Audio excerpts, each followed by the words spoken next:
ベーシックを練習しましょう。肩幅ぐらいに左右に開きながらフロントベーシックを行いますね。1、2、3 1、2、3 1、2、3 1、2、3 1、2、3 1、2、3ですね。あまりね、クロスしすぎないように注意して行いますね。それでは音楽に乗っていきます。5、6、右足から GO!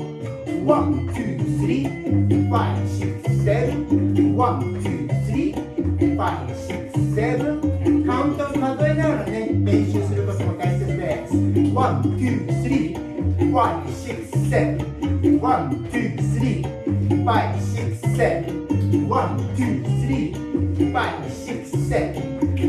1、2、3 5、6、7 1、2、3はい、体を伸ばして1、2、3 5、6、7ブラブラ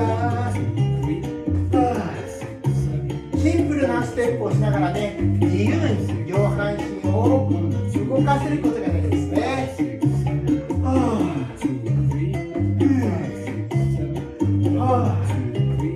息を吐いて、ついね、夢中になってね、呼吸をしないことがあるんでね、しっかりと呼吸をしましょう。それにはまず吐きます。1、2、3 5、6、7 1、2、3 5、6、7 1、2